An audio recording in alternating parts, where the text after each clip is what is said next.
আছে গো চুলো, মাটির চুলো আছে গো, মাটির চুলো, নিয়ে নিন গো, নিয়ে নিন, মাটির শক্ত চুলো নিয়ে নিন, এই চুলো আছে গো চুলো।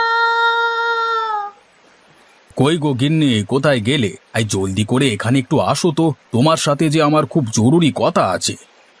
আমি এখন আসতে পারবো না, যা জরুরি কথা জোরেই বলো। যত সব কাজের সময় ডাকাডাকি করে। বললাম যে আমার হাতে এখনো অনেক কাজ আছে। আরে গিন্নি, কাজ পরে করো, জলদি করে আগে বাইরে একটু এসে দেখে যাও। আরে বললাম তো হাতে আমার হাতে খুব জরুরি কাজ, এখন আমি আসতে পারবো না। এই বর্ষায় ডুবে যাওয়া গ্রামে থাকতে আমার আর একদমই ভালো লাগছে না। কবে যে এই জাহান্নাম থেকে বের হব। আহা গিন্নি, ওসব কাজ পরেও করা যাবে, তার আগে বাইরে এসে দেখে যাও, এক চুলো বিক্রেতা এসেছে। তোমার তো আবার বর্ষার পানিতে রান্নাঘরের সব চুলো নষ্ট হয়ে গেছে, এখন তো গ্যাসে রান্না করো। গ্যাস যে খুব ব্যয়বহুল হয়ে পড়ছে, এখন তুমি একটা মাটির চুলো কিনে নিলে আমাকে আর অত দাম দিয়ে গ্যাস কিনতে হবে না।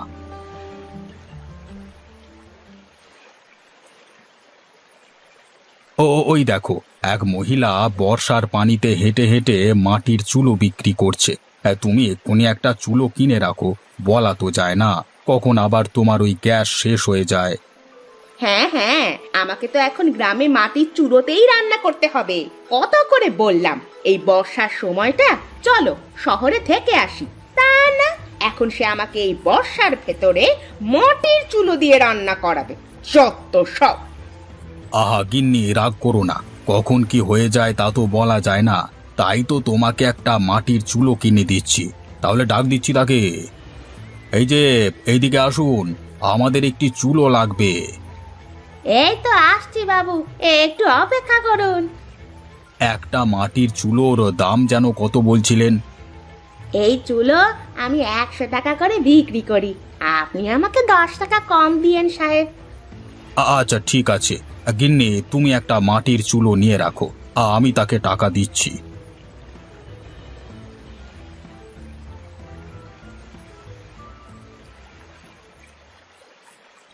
যাক বাবা, আজকে চুলোটা বিক্রি করে ফেলেছি।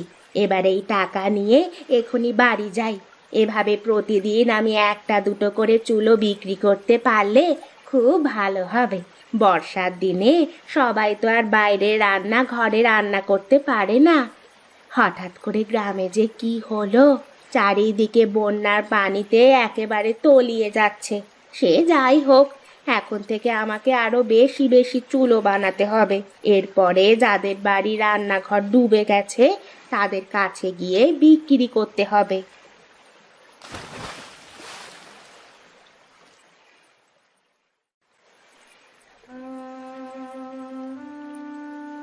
শোনো মতি, তোমার বউ পানিতে পড়ে যাওয়ার কারণে ওর খুব বেশি জ্বর ঠান্ডা হয়েছে, বুঝলে?